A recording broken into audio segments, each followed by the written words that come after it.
Hello and welcome to another installment of Unpopular Opinion with Dan Brian Andalan. It's a web series simulcasted on all three of my TikTok accounts where I discuss some things that almost nobody cares about for 4 solid minutes. So, I would like to quickly discuss something about this generation of Filipinos, because people who are a year or more younger than me have such high, can speak English at such a high level at such a young age, yet they have difficulties speaking Tagalog and their native languages, like for example Ilonggo, Ilocano, Kapampangan, Bisaya or Cebuano, what else, Chavacano, Waray, and so many other languages.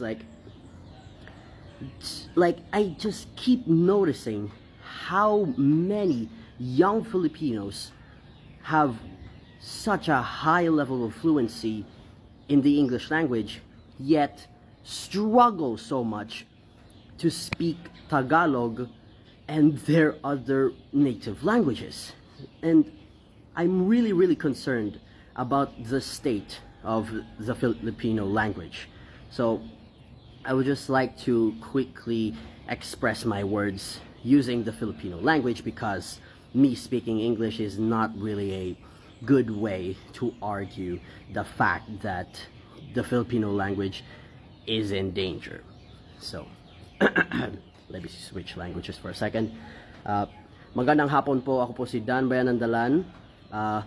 17 taong gulang, nakatira po dito sa Iligan City, dito sa Northern Mindanao, sa bansa ng Pilipinas.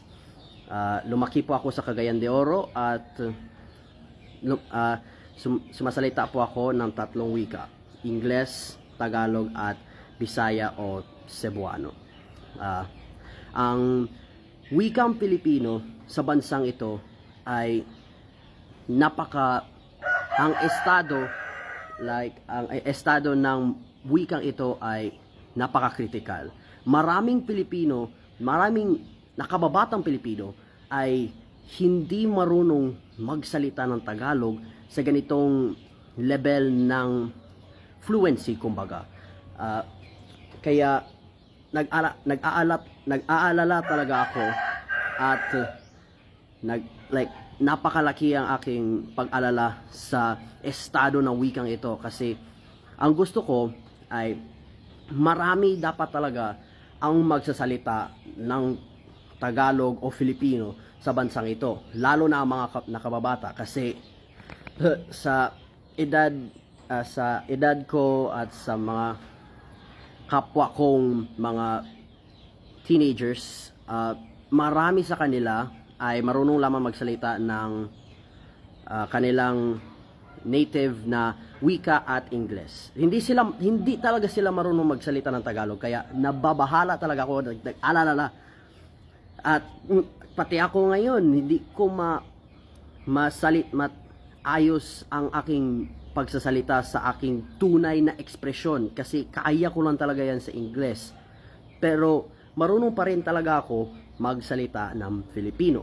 Ngunit hindi yan magagawa ng iba pang mga kapwa Filipino na parehas ng edad ko, parehas ng level ng edukasyon, o kaya parehas ng status sa lipunan. Kaya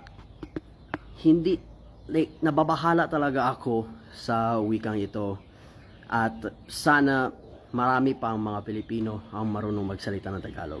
Yun lang po, maraming salamat at magandang hapon.